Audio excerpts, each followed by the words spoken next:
Hello दोस्तों, नहर्स world में आपका स्वागत है। आज हम एनाकोंडा मूवी पर एक्सप्लेनेशन करेंगे। ये 2025 में रिलीज हुई थी, तो और देर ना करते हुए चलिए सीधे वीडियो की ओर बढ़ते हैं। फिल्म की शुरुआत ब्राजील के जंगल में होती है। हम अन्ना से मिलते हैं, जो अपना मिशन पूरा करना चाहती है। हालांकि उसका साथी उसे अभी जाने से मना करता है क्योंकि बाहर बहुत खतरा है। अन्ना अपने साथी की बात नहीं सुनती और मिशन पूरा करने के लिए अपनी बाइक पर निकल पड़ती है। हम जंगल में दो लोगों को उसकी ओर देखते हुए देखते हैं। वे अन्ना को पकड़ने के लिए नदी के रास्ते जाने का फैसला करते हैं। इससे पहले कि वे उसे पकड़ पाते, एक आदमी पानी से कूदते हुए एक एनाकोंडा पकड़ लेता है। ये दृश्य कैलिफोर्निया के एक दृश्य से जुड़ता है। हम एक फिल्म निर्देशक डग को एक जोड़े को एक राक्षस जैसे जीव के साथ लड़ाई की कहानी समझाते हुए देखते हैं, जहां लड़की बेरहमी से उस जीव को मार देती है और जीत जाती है। हालांकि उसके सामने बैठे लोगों को उसका आइडिया पसंद नहीं आता।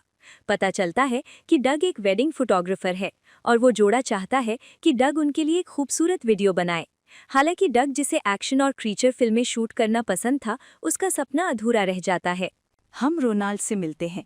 रोनाल्ड हॉलीवुड का एक संघर्षरत अभिनेता है। उसे एक डॉक्टर की छोटी भूमिका का प्रस्ताव मिला है, जिसे वो कई बार देखने के बाद भी ठीक से नहीं निभा पाता। उसे नौकरी से निकाल दिया जाता है। स्टूडियो से बाहर निकलते समय रोनाल्ड एनाकोंडा फिल्म का एक पोस्टर देखता है, जो 1997 में रिलीज होने वाली थी।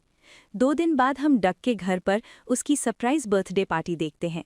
डग के बचपन के सभी दोस्त मौजूद हैं। इस पार्टी में हम रोनाल्ड को भी देखते हैं, जो बताता है कि वो भी डग का बचपन का दोस्त है। वे बचपन में 4 दोस्तों का एक समूह थे। डग और रोनाल्ड संघर्ष कर रहे थे, जबकि उनके अन्य 2 दोस्त केनी और क्लैरी सफल थे। हालांकि इस बार ऐसा लगता है कि वे अभी भी दोस्त हैं। रोनाल्ड ने योजना बनाई थी कि डग के जन्मदिन पर वे डग द्वारा निर्देशित एक फिल्म देखेंगे, जो उन्होंने अपने हाई स्कूल के वर्षों में साथ बनाई थी। रोनाल्ड ने नायक की भूमिका निभाई थी और उसे एक खतरनाक जीव से लड़ना था। इस फिल्म में द क्रिएचर टेनी ने बनाया था। द क्रिएचर 3 दोस्तों पर हमला करने वाला था, लेकिन रोनाल्ड ने घोषणा की कि कोई उसके दोस्तों को नुकसान नहीं पहुंचा सकता। बंदूक उठाकर उसने क्रिएचर को गोली मार दी और अपने दोस्तों को बचाया। इस तरह फिल्म खत्म हुई। फिल्म देखने के बाद हर कोई खुशी से झूम उठा और रोनाल्ड चाहता था कि वे फिर से वैसी ही फिल्म बना सकें। डग के लिए उसके पास एक बड़ा सरप्राइज था।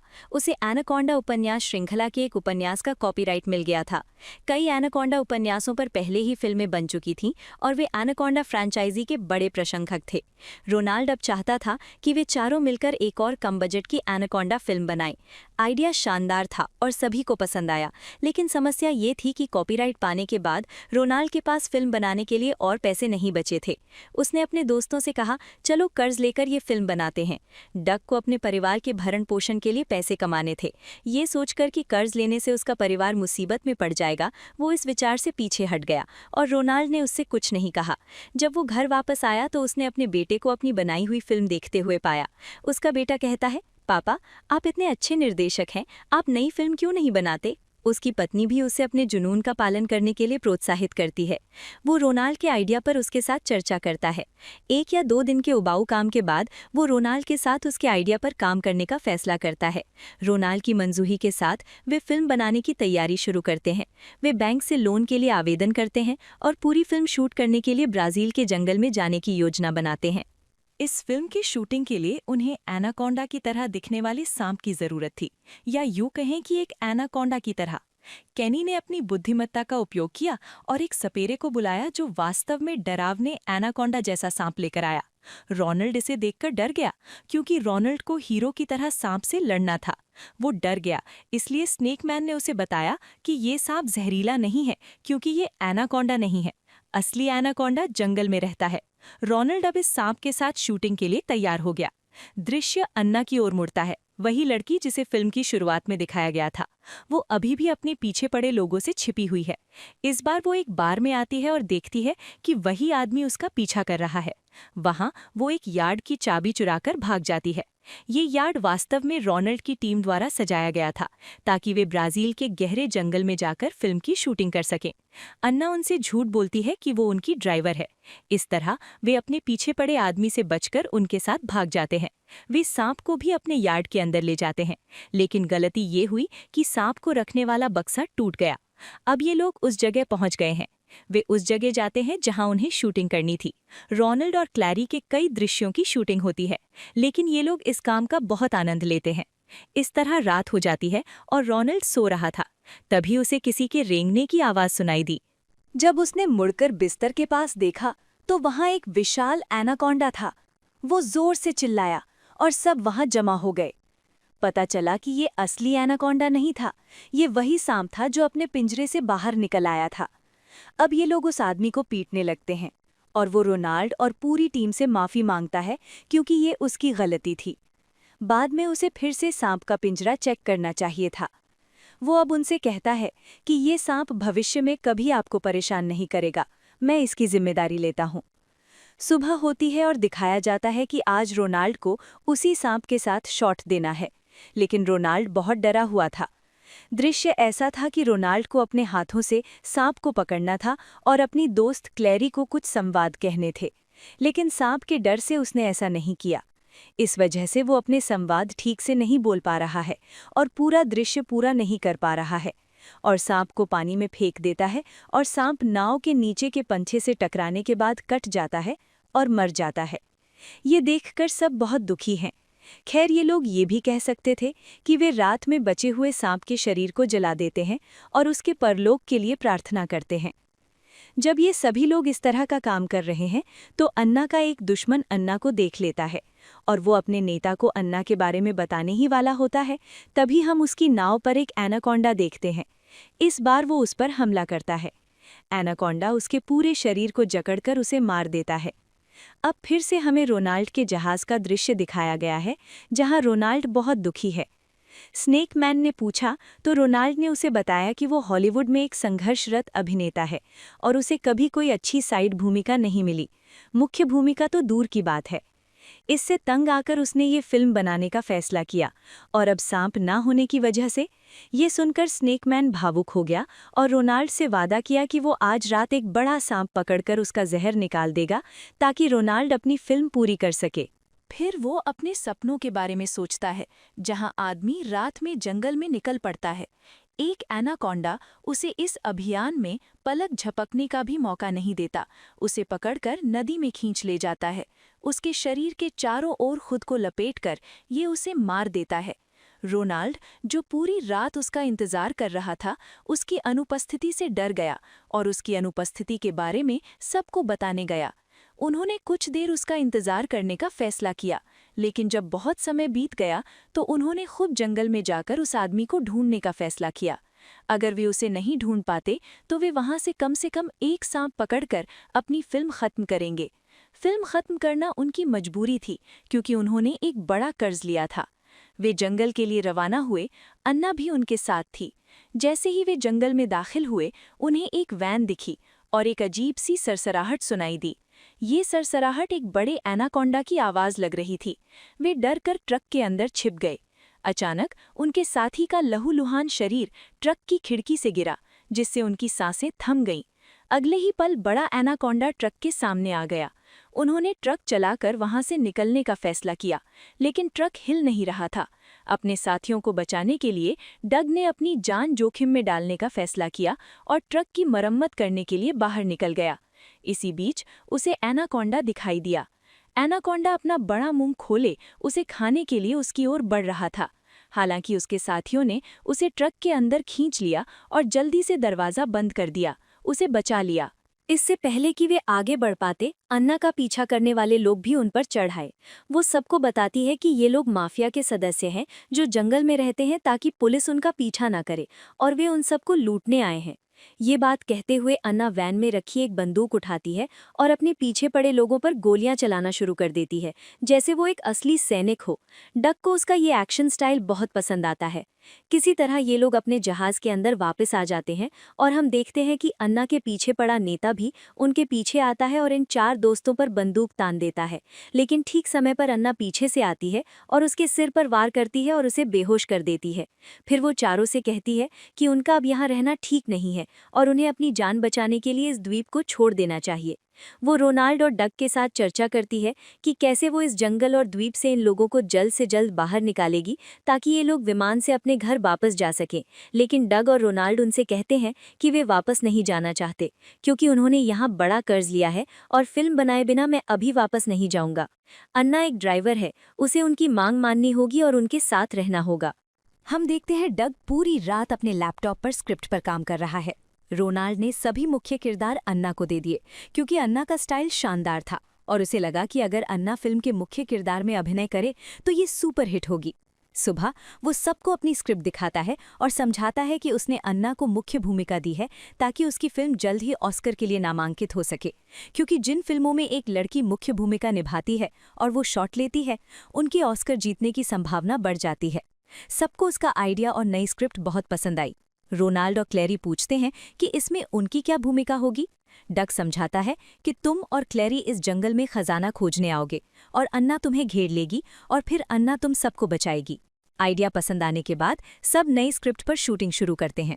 डग अन्ना के साथ कई दृश्यों की शूटिंग करता है, जिससे अब रोनाल्ड और क्लेरी नाराज हो जाते हैं क्योंकि डग अपने ही दोस्तों पर ध्यान नहीं दे रहा था। वो उन्हें भूल गया था। वो समझ पा रहा था कि अन्ना के साथ जितने दृश्यों की शूटिंग की है उसके बाद उनके किरदार बहुत छोटे लगेंगे। लेकिन डग उनसे कहता है, मैं जो कर रहा हूँ वो हम सबके भले के लिए कर रहा हूँ।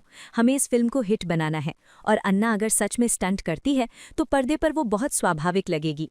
ये सुनकर रोनाल्ड और भी नाराज हो जाता है। वो डग पर झपट पड़ता है, कहता है, ये मेरा आइडिया था, तुम मेरे बना इसका इस तरह इस्तेमाल नहीं कर सकते। जब वे बहस कर रहे थे तो उन्होंने देखा कि उनके पास से एक विशाल जहाज जा रहा है जहां कई मशहूर हॉलीवुड अभिनेता हैं। ये जहाज शूटिंग के लिए विशेष रूप से तैयार किया गया था। इस पर एनाकोंडा का एक पोस्टर था। यहाँ रोनाल्ड का बड़ा रहस्य खुलता है। फिल्म और जिस उपन्यास की वो बात कर रहा था उसके अधिकार उसके पास नहीं थे। सोनी उन अधिकारों का मालिक था और वे ही फिल्म बना रहे थे।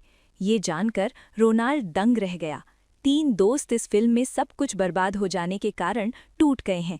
रोनाल्ड के झूठ के कारण भारी नुकसान हुआ है, इसलिए सब उस पर नाराज थे।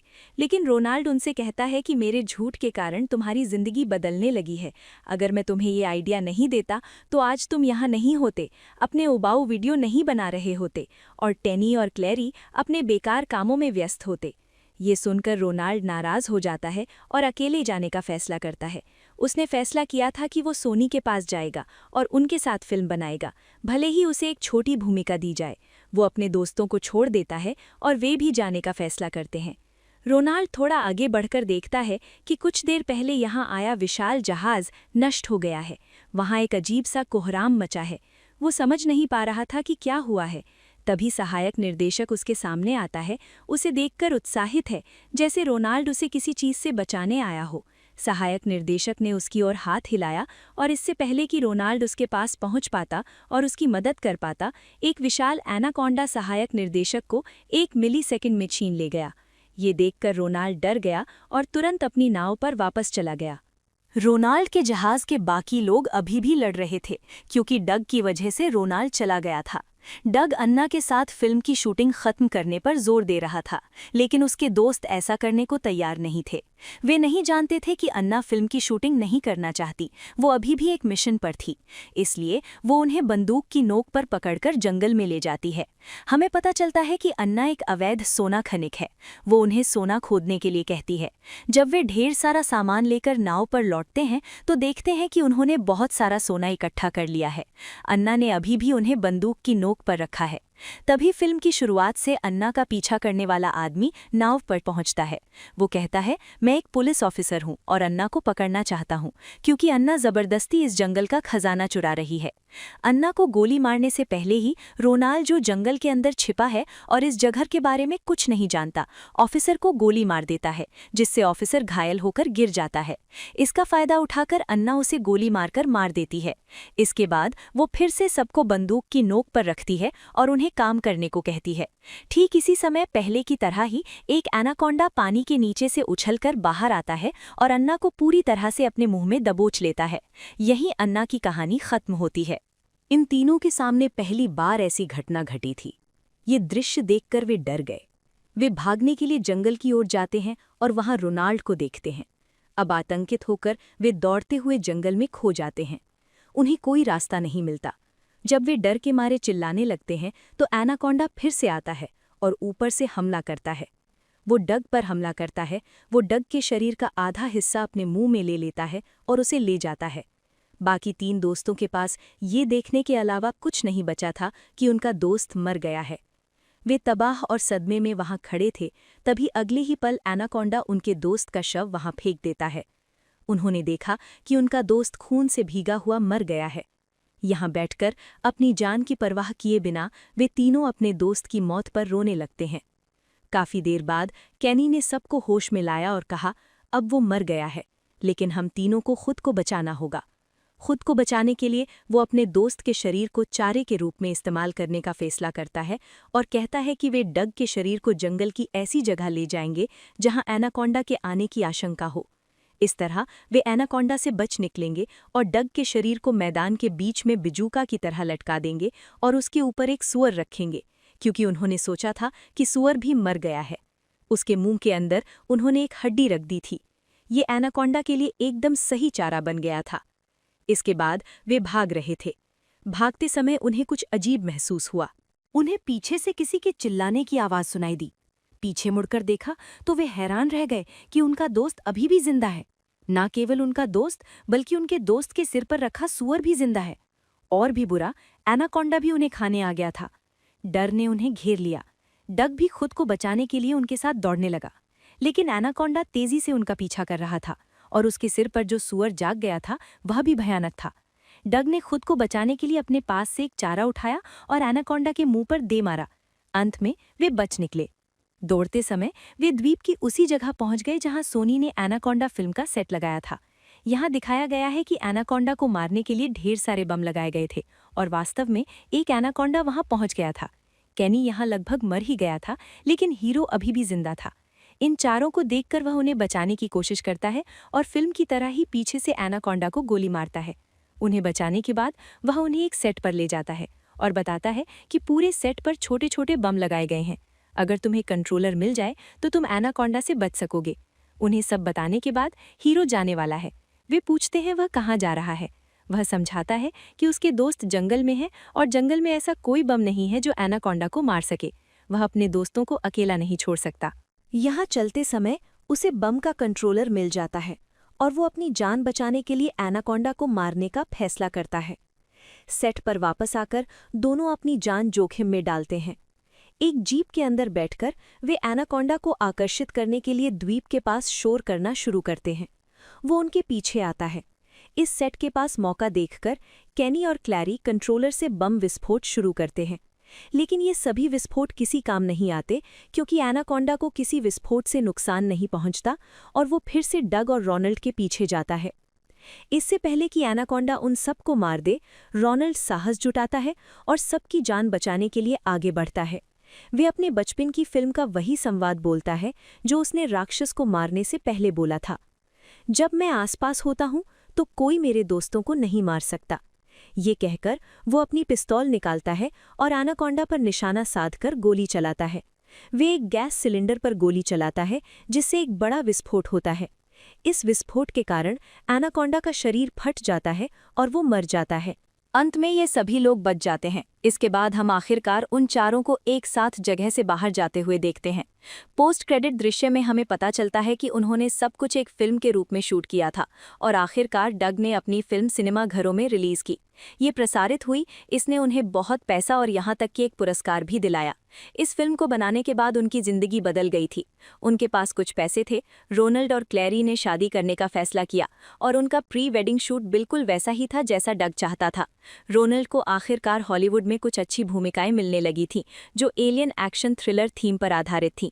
डग, जो अब एक संघर्षरत निर्देशक नहीं है, एक प्रतिष्ठित निर्देशक से मिलता है जो पहले उसे बताता है कि उसने बिना अधिकार के एनाकोंडा फिल्म बनाई है, जिससे वो डर जाता है। हालांकि जब निर्देशक उसे बताता है कि उसे फिल्म बहुत पसंद आई और वो चाहता है कि वो असली एनाकोंडा फिल्म निर्देशित करे, तो डग खुशी से झूम उठता है। वो मौके पर ही बेहोश हो जाता है और फिल्म उसे यही दिखाते हुए समाप्त होती है। वीडियो पसंद आया हो तो लाइक कर देना, चैनल पर नए हो तो सब्सक्राइब कर लेना।